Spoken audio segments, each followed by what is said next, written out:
Good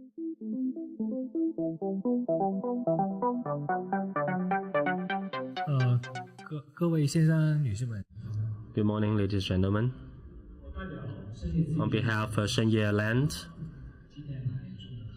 I'm glad to be presenting today on the topic of do we need 700-meter high-rises buildings? With globalization, cities are rising in importance. In the 1950s, 30% of population will live in cities.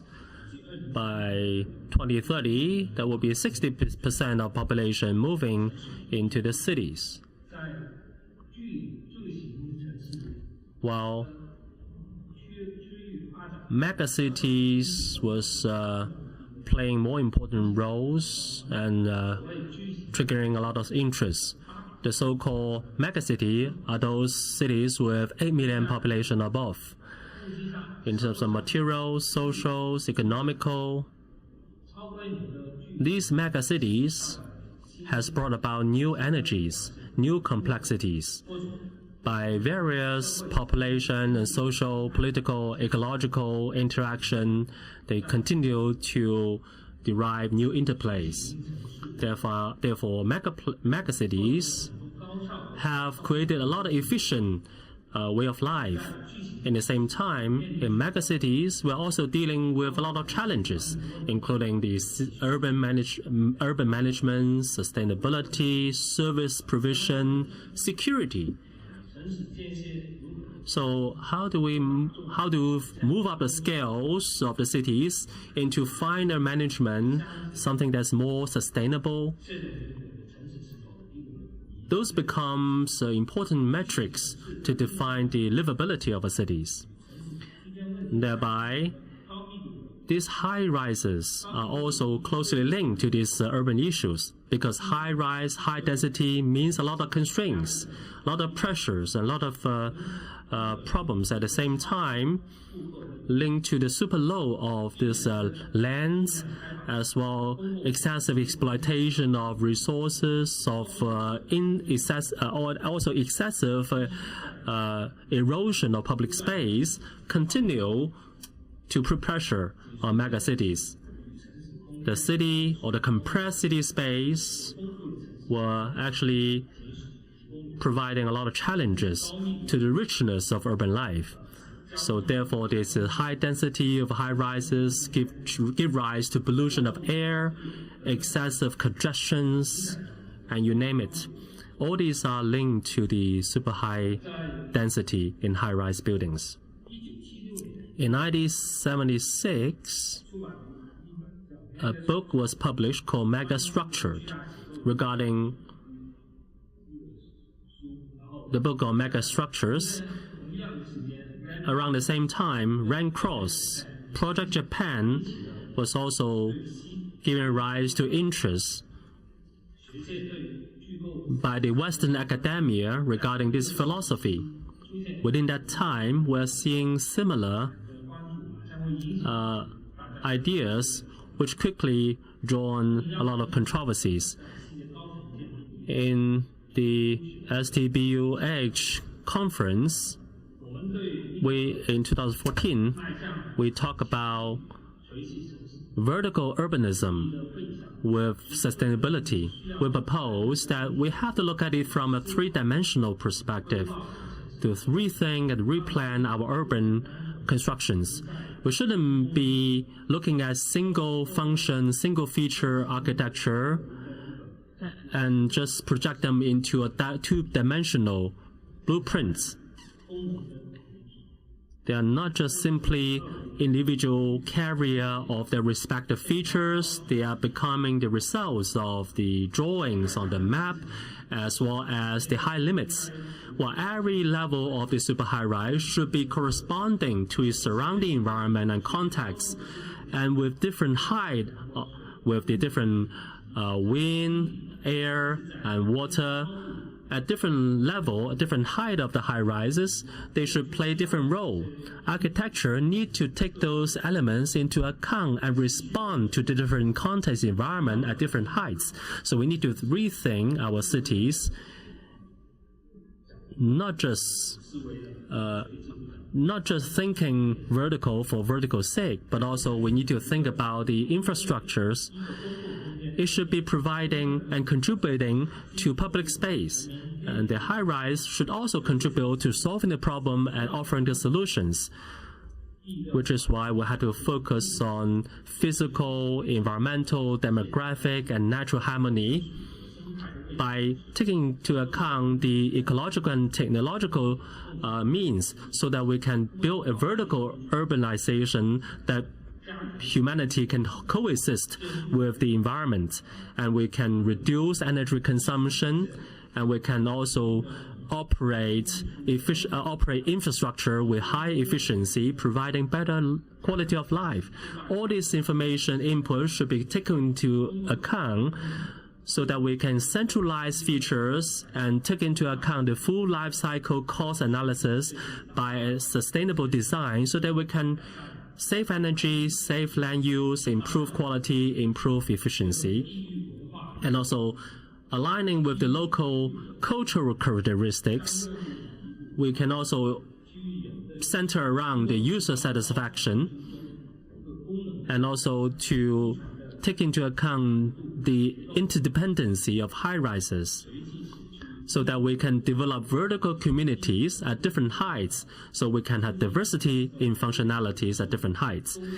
So all these elements can move up in a vertical design, so that the segregated land can be reconverged, so that they become forming these vertical communities, so that we can develop green, leisure, and open space. This will take some pressure away from the congested urban space, so that by this new urban open space, by adding new social programs, by adding new connectivity at heights, so that in a high-density environment, we can still see mobility of people, so that we can have higher connectivity of urban density, reduce energy, improve efficiency, improving more public space for leisure use, introducing the connectivity of buildings, so that these public facilities can provide a more diversified meeting place and socializing events for the population, so that we can have more dimensions. So in this way, we can achieve this vertical dimension. And in terms of the urban design, and actually, what we propose is that for the demographic and density, and in Western Europe, and also in North America, and also we have the difference and among these different regions with a higher population density, and we believe that we can create new conditions. We hope that we can reduce the emission and reduce the energy consumption. The compact city will become a role model. And also you can see the difference between Europe and the United States. And in Europe it is more about the compact, and then in the States it's more loose. And in Asia we will see more and more high-density buildings. And for Asia we are more influenced by the highly compacted idea. And also we are dedicated to promoting the mass and transportation and high density. And the ultimate indicator is the efficiency for the mega cities.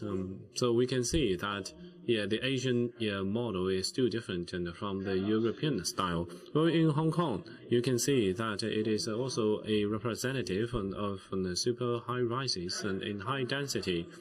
And when we take a look at the Asian cities, you can see that for many communities and households, and we will see some local flavor. And also in Shanghai, you can see the lanes, and also in Shenzhen, and we will also see different alleys. So in different neighborhoods, so you can see interaction and coordination between each other in order to align with the high density as well as the dynamics. And in this way, we are able to explore the self-sufficiency. And in the back, you can see that this is a very unique Oriental idea, different from the Western style.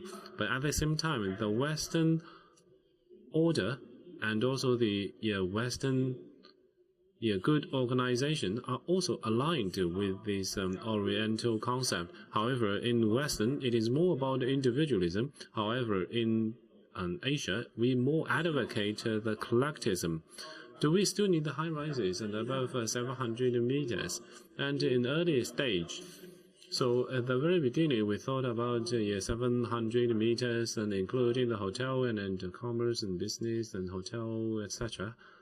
However, in consideration of the environmental impact upon the neighborhood, so we have changed into 2 high rises and also 1 building. So in terms of the functionality, I think if we have these 3 towers, actually it is even more efficient than more than 700 high rises.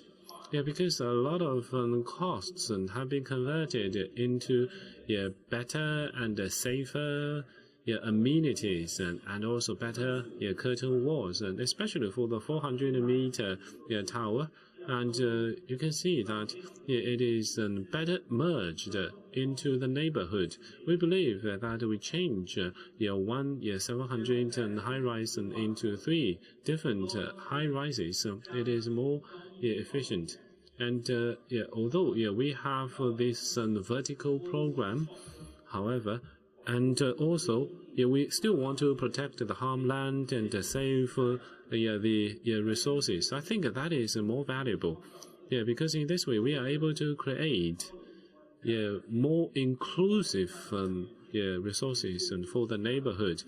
And we hope that with this one, and we can also invigorate the local community. And we believe that the drivers are not just about the efficiency of high rises, and more importantly, in the vertical city, high rises should be able to provide more space and for them to use, for them to socialize with each other. And in addition to the higher utilization and the functionality and also the communication, will be more important for the mega cities. I think there are 5 important drivers. First of all, we have to think about the impact of the climate on the high rises, and we should also take into consideration the energy conservation. Second, and we have to think about 3-dimensional and vertical transportation, and we hope that we can enhance the interpersonal communications with each other. Thirdly, and it is more about the work and also life. We have to have more combined opportunities for jobs and also reduce the transportation and also the energy consumption. Fourthly, and for a vertical high-rise, and we hope that we can restructure and recycle all these resources. And fifthly, and we hope that we can have more structured industries and livelihoods. So we hope that we can have a more diversified and also vertical infrastructure. And for the modern, highly dense cities, we have to cater for the needs of Asian people. So it is more about human, and it is also about the we have to resolve the constraints of post-modernism. We hope that we can see more harmony of environment and culture. Then in this way, it can become increasingly dynamic in our modern life. Thank you.